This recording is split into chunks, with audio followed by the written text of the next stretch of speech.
Дистрикт, Цивил прес студио, интервју на Зорен Иванов со Наташа Петровска. Википедија за Наташа Петровска. Само понешто од таму се разбира, битолченка, со стара семејна градска традиција и со впечатливо образовни културни вредности, професор по математика, дипломира на Природно-математичкиот факултет при УКИМ во Скопје, политички активна преку Социјалдемократскиот сојуз на Македонија, во еден мандат советничка координатор на советничката група во општината, до неодамнешните локални избори, градоначалник, попрецизно градоначалничка, на Битола од 2017, значи, со освоени 33.133 гласови од вкупно 83.692 гласачи, или со рекордни речиси 60%, попрецизно 59,77% од гласачкото тело во општината. Па, што се случи, Наташа Петровска? Прво, добре дојдевте во Дистрикт Цивил прес студио во Скопје. Добро ве најдов. И што се случи? Со кој дел мислите што се случи? Од овие бројки, каде исчезнаа од толкова популарност за само 4 години? Видете, јас не би го поврзала тоа со личната популарност и со личноста Наташа Петровска, туку повеќе би го поврзала со генерално политиките кои што се случувале и на централно и на локално ниво. Локално ниво, мој впечаток е и од она што малку прокопав подготвувајќи се за овој разговор со вас, дека генерално мислењето на Битола и битолчани е дека сте успешен градоначалник, освен по социјалните мрежи ги лоцираат како партиски ботови, пропаганди и така натаму. Имаше ли од вашата партија такви реакции против Наташа Петровска?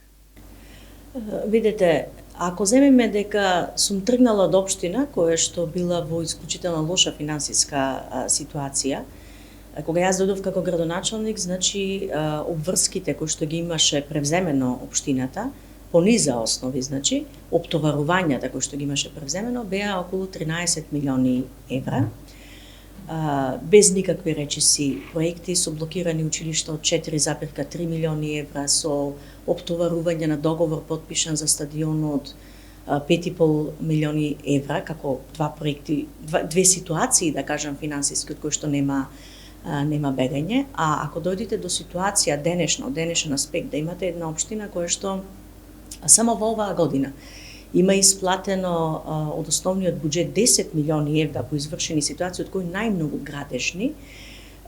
Има во моментот до примопредавањето на градоначалничката функција нешто над 4 милиони евра.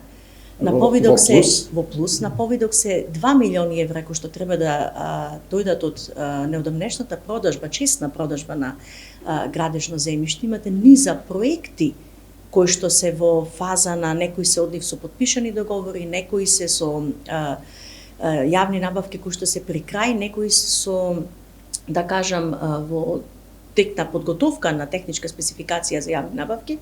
Значи имате и проекти и финансиски средства за тие проекти, веќе покажува еден сериозен исчекор во позитива на едни здрави политики кои што се воделе. Но сега ќе биде малку наивно груп, ако вие сте наследиле долг од 13 милиони евра, зошто по 4 години исто така не го оставите долгот на наредната генерација градоначалници од 13 милиони евра, а вие со тие пари што сте ги враќале да си ги туркате проектите што биле во вашата програма? Видете, значи јас не случајно кажувам дека само во оваа година 10 милиони евра се беа практично исплатени од основниот буџет од општината од мене како градоначалник. Меѓутоа, парите кои што сум ги трошела и онака како сум ги планирала, биле исклучиво наменски за одредени проекти. Не е само да ги потрошите колку да ги потрошите. Филозофијата е да ги потрошите за проекти кои што се во функција на граѓаните.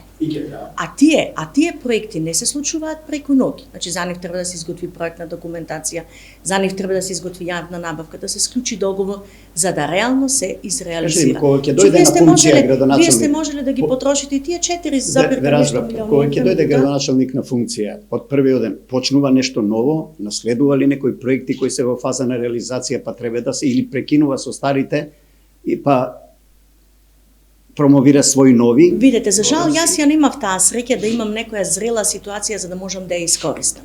Имав само, како што ви кажав, оптоварување со национален објект кој што е стадионот, што за мене е лудост. Значи да вие како градоначалник сте терале во таа насока да имате некаков проект, затоа што национален објект се знае кој треба да го гради државата, а не да биде натоварена на општината. Меѓутоа, така да не можам да зборувам дали тоа го правил или би го правил некој друг градоначалник во негативна конотација да ги остави проектите. Меѓутоа е лудост да вие имате и финансиски средства, да имате и проекти готови, а при тоа да не ги искористите во интерес на Наташа Петровска, доскорошен градоначалник, односно градоначалничка на Битола, ве враќам сега на почетокот на муабетот. Малку прочита во Википедија за вас, малку зборови, но сепак вредни и крупни. Која е всушност Наташа Петровска во неколку збори? Како себе се доживуват? Јас сум пред се семеен човек, значи јас сум сопруга на Илија Петровски и имам две деца, два синови. Човек кој што бил цел свој живот до политичкиот ангажман вклучен во рамките на образовната политика и образовното, да кажам, функционирање и општествено делување во рамките на мојот град. Како фамилија, значи потекнувам од фамилија во кој што имаме низа, значи плејада на личности кои што биле практично по вокација наставници и едукатори. Меѓутоа, веќе 20 години би рекла нешто повеќе од 20 години сум активна и политички во рамките на Социјалдемократскиот сојуз на Македонија, низ телата на партијата, сум била во најниските раководства, па до и највисокото раководство како член на извршен одбор на партијата и цело време тоа се надоградувало, да кажам, со позиции да дојдам еден ден и до советник при Советот на општина Битола, а потоа и како градоначалник. Значи имало некоја градација на општествено-политичко делување. Во ова студио на Дистрикт пред известно време еден соговорник, не е фер да му го спомнам сега името, но комплимент за вас. Спомна, рече таа особа, имам јас чувство дека и кафето што го пиела на работа го носела од дома.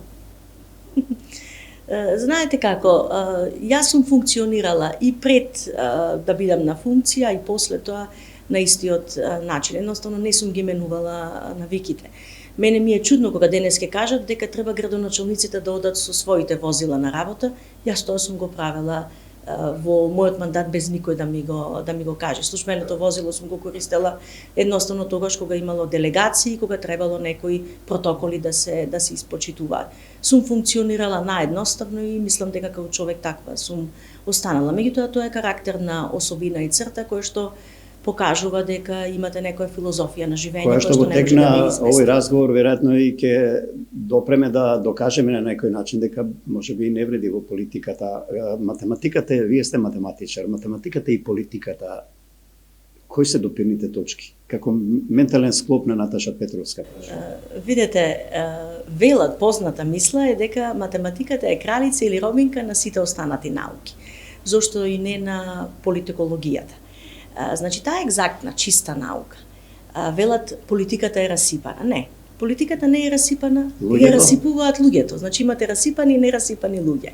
Така да на крајот сваќате дека интересна е комбинацијата токму на математиката со политиката, ако ја гледате чисто, ако ја гледате искрено, ако ја гледате добронамерно. Добро, плурализам. Така да јас на тоа сакам така да гледам и најверојатно можеби токму затоа што така гледав, а сепак тоа е култура која што треба да биде изградена во пошироки рамки, можеби сум била жртва на некои недоразбирања токму заради таквиот свој однос со политиката. Зошто токму толку политички партии или плурално општество токму во Социјалдемократскиот сојуз? Нешто семејна традиција, духовно лева ориентација, таков ментален склоп на Наташа Петровска? Во суштина, јас сум човек кој што е правдолюбив. Јас ја сакам правдата, ја сакам равноправноста. Ја сакам еднаквата шанса кон сите, а тоа се вредности на социјалдемократијата. Од таму и блискоста токму кон социјалдемократијата. Хуманите аспекти. Меѓутоа тоа за мене не се флоскули, знаете. Едно општество за сите за мене не е флоскула. Едно општество за сите за мене е филозофија на живење. Јас тоа го практикував. Значи во рамките на еве ако земеме да речеме општината со која сум раководела, со администрацијата во општината, кај мене биле унапредени и луѓе од една политичка партија и луѓе од друга политичка партија. биле казнети и луѓе од една политичка партија, биле казнети и токму луѓе што од друга сакам да ја политичка прашам, партија. како функциониравте во Советот со советниците од опозицијата?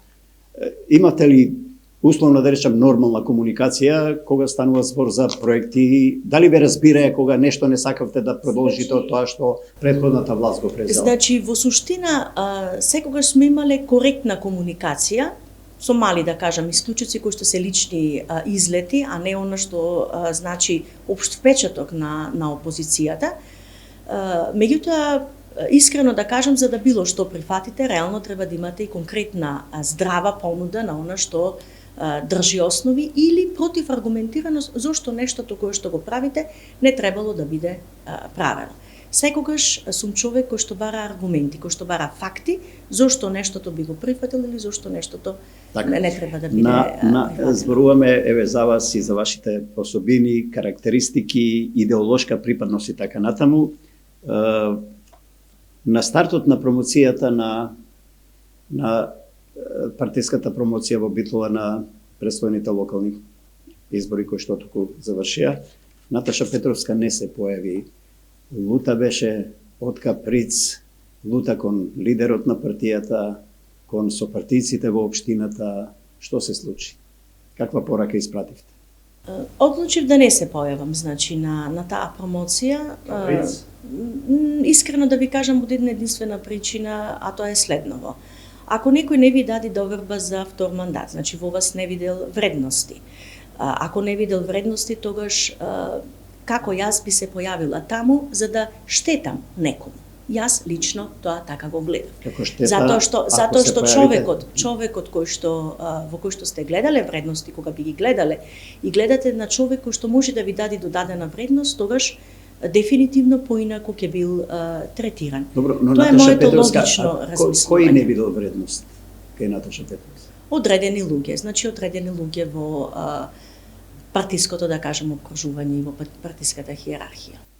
Го замрзнавте членството, лутисте им? Не, апсолутно не. Немам намера да го замрзнам членството. Видете, партијата не е ничија својна. Партијата се незините членови. Плејада од луѓе се бореа, тргнувајќи од отпорот, па шарената револуција. Значи, луѓе кои што вложија дел од своите животи. Јас имам некаде 20 на години партиски активизам. Тоа е голем период од животот на една личност. И апсолутно не мислам да им постелам латици од рози никому, за да им дозволам да во партијата прават било што. Еве, Дистрикт ви дава шанса, ова сватете го во наводници условно, наредниме неколку минути да ни раскажете во тие 4 години Наташа Петровска каков градоначалник беше, за пошироката јавност сепак да знае и да има некакво условно да речеме оправдување зошто не се појавивте, зошто бевте и лута, нели, на некој начин, без оглед на тоа дали сте сакали или не сте сакали штета да направите на партијата, бидејќи некој веројатно во партијата цена сте направили штета што не сте присуствувале на промоцијата. Но седно, каква беше Наташа Петровска како градоначалничка на Битола? Мојот работен ден немаше почеток и крај бев целосно посветена на работата. Луѓето знаат дека јас се појавував на работното место од утринските часови, постојано бев вклучена во се она што се случуваше во општината, од делот на инфраструктурата, донесувањето на одлуки, зрењето на одлуките во фази, како значи сум требала да бидам информирана. Личност која што била отворена. Јас себе си така се доживувам, затоа што меѓутоа отворена и до тој степен да ги погледнам луѓето во очи и директно им кажи што размислува за дадената ситуација, без да се оптоварувам, без да се оптоварувам со тоа дали некому тоа ќе му годи или не.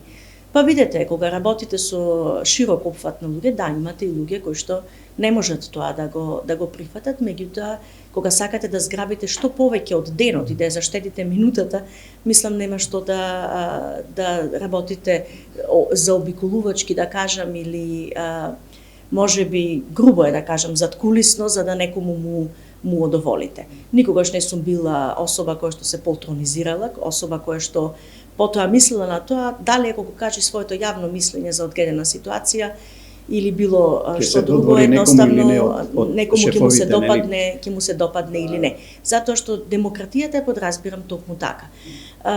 Мислам дека со сето она што го направивме јас и луѓето кои што беа моето, да кажам, опкружување, успеавме да поместиме, да извршиме сериозно поместување на она што било и што е сега во Битола. Сакам нешто по-конкретно. Ќе бидете љубезни вака да ни наброите неколку работи, само што оставаат белег.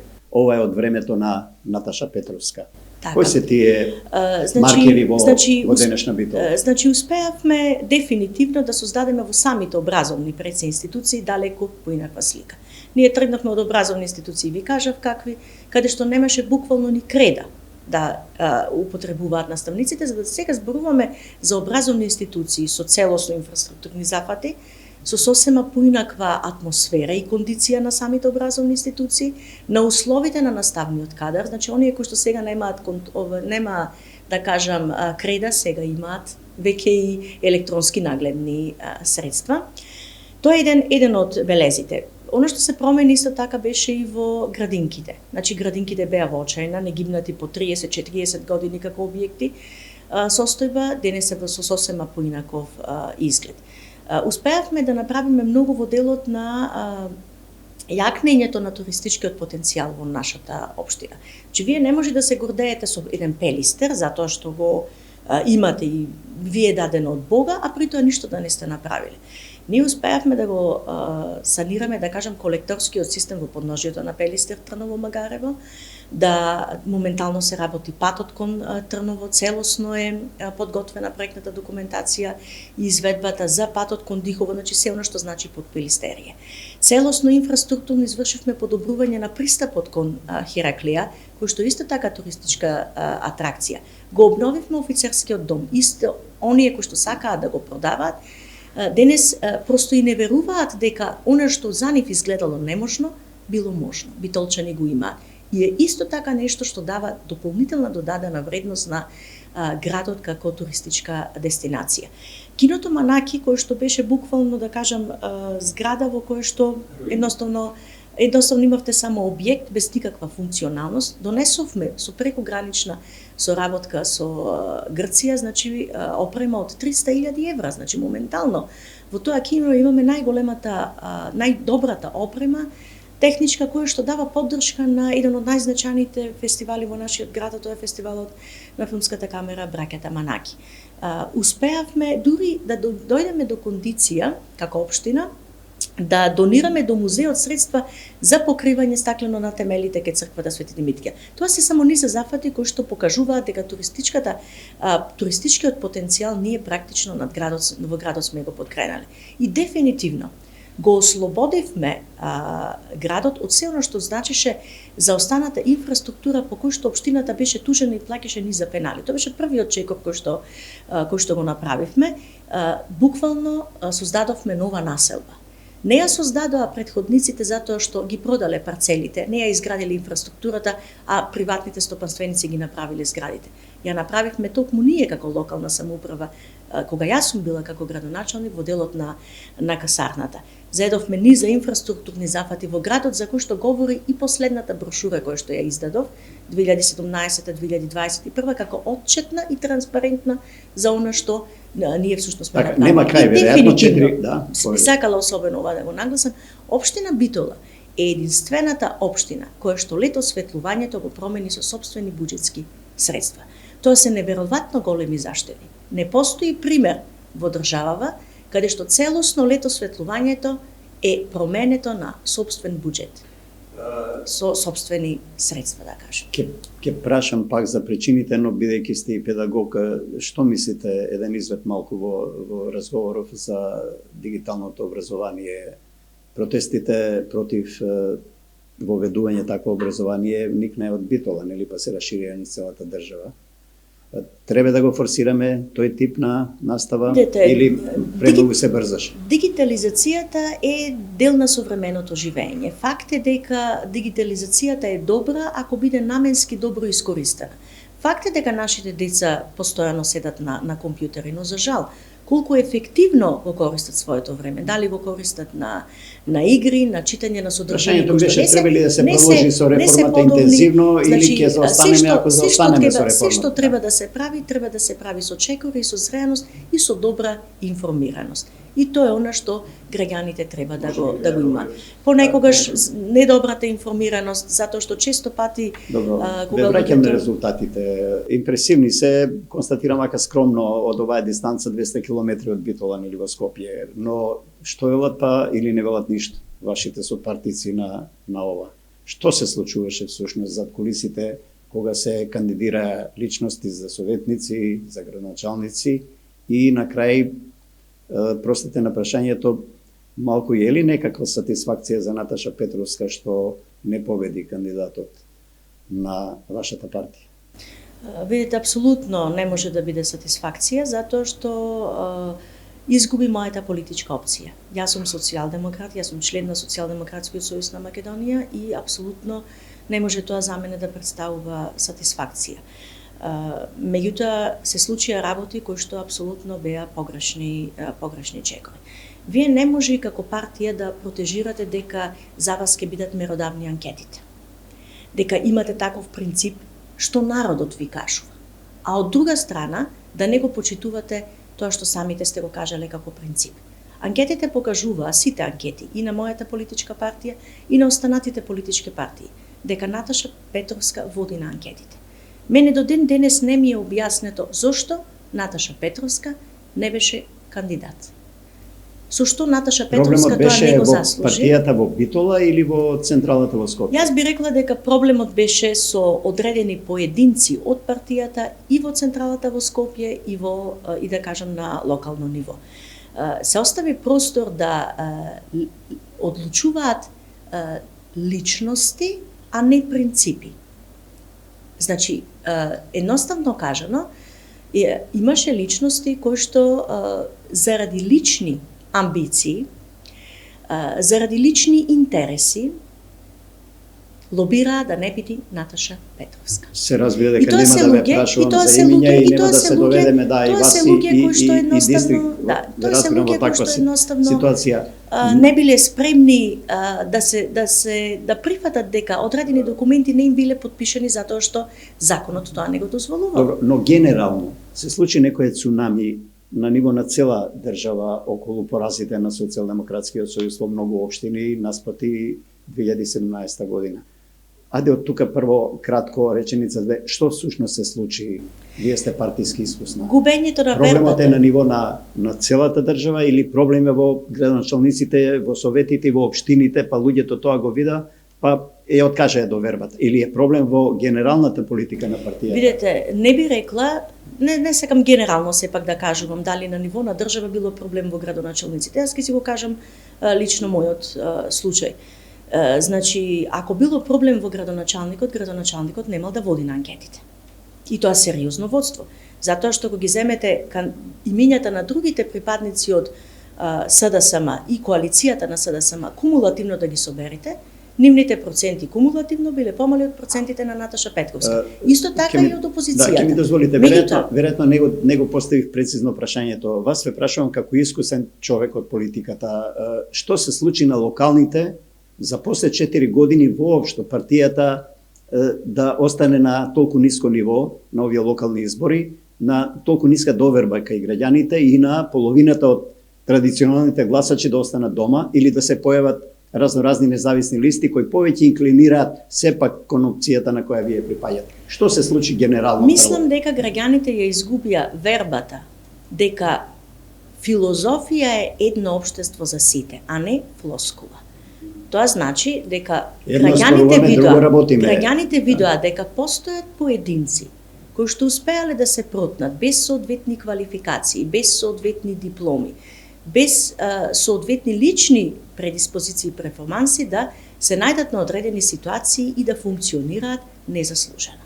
Значи, ние вредносниот систем дефинитивно треба да го изградиме во практикување на вредносен систем, а не само ставање на хартија и протежирање дека се партијата. А такви примери постојат. Во партијата на партиските состаноци се молчи за овие работи, мимикрие, не се зборува дека некој не си работи работата, дека некој за врата на другиот му става, нели, како велат она партиска сопка за да дојде на негово место и така натаму.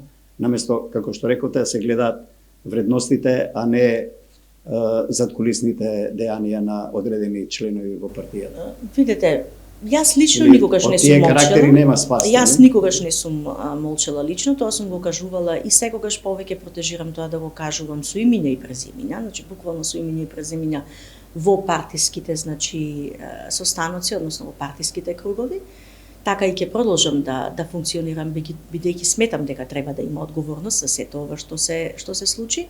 Меѓутоа факт е дека низа луѓе кои што сватиле дека со премолчување, со можеби некажување на вистината во даден момент можат да се себе заштитат и таа би рекла некултура, затоа што тоа е некултура, не е здраво нешто, како партиско опстојување е нешто што треба да се промени. И тоа е она што најмногу му нанесе штета на СДСМ.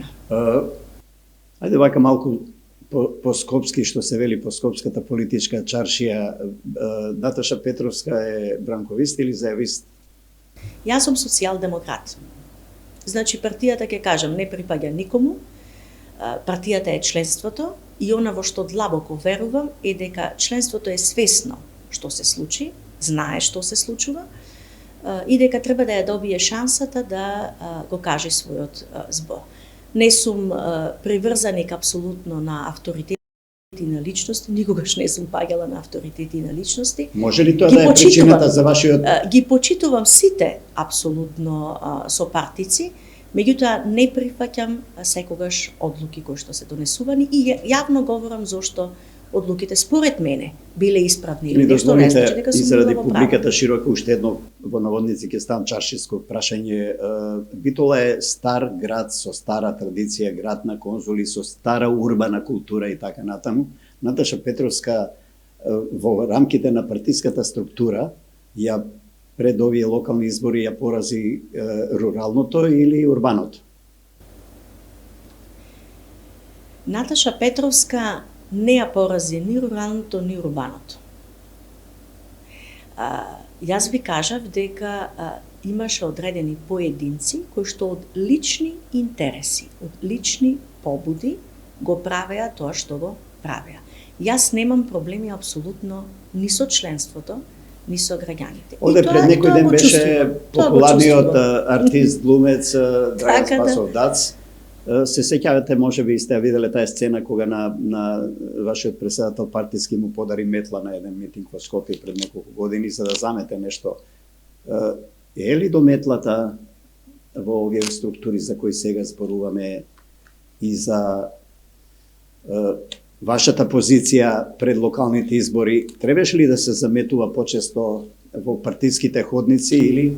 Да ви кажам искрено, малку вулгаризирано ми звучи тоа метлата. Јас се извинив пред да го употребам ова вулгаризирање, но жаргонот метла, тоа го употреби некој. Звучи како што звучи, но тоа луѓето го очекуваат. Луѓето го експлицитно го сваќаат, појасно го сваќаат. Затоа што зборувавте за неспособни кадри, често се наоѓаат на некој место и луѓето губат доверба. Тоа значи метлата колку тоа значи јас тоа го викам барање на одговорност и ставање на секоја личност на соодветното место. Едноставно не може ако некој лепел плакати да се најде на директорска позиција затоа што лепел плакати. Или е нечие дете или да речеме како граѓанин да заслужи да биде портир, ако заслужува да биде портир по квалификација. Што мислите во држава воопшто премногу има клиентелизам, непотизам? Тоа луѓето го гледаат, тоа ли ги демотивира и дезлигуваат? Многу мала беше излезноста воопшто на овие локални избори. Значи, ако ги изградите системот на вредности како треба да оди вработувањето и како ќе треба да бидат мериторен систем ако имате значи за вредностите на луѓето. Но Наташа Петровска, тоа е теорија, тоа сите го знаеме и луѓето го знаат, но што се случува во политичките партии, вие можете конкретно за вашата. Има ли теми на оваа дискусија? Зошто е Петко на таа функција, не е Станко, бидејќи Петко се покажа во оваа година дека нели не придонесува, ама бил нечи или некој го форсира. Дали такви или нема демократија внатре во не постои партиска демократија. Иако партиите постојано устите им се полни дека нели се подемократски и така натаму. Значи затоа викам дека општеството треба да има систем на и принципи на Дали да тргнеме од партиите на кога зборуваме за општеството или треба до Генерално општеството чекаме се, да ги преобрази не, партиите? Генерално и од партиите и од останатиот дел од општеството. Тоа е еден систем кој што не може фрагментирано да делува. Добро, рековте, зима и да вие не сте го замрзнале членството, мислите дека тоа ќе биде мода, нели, во Социјалдемократскиот сојуз по еден чин на замрзнување.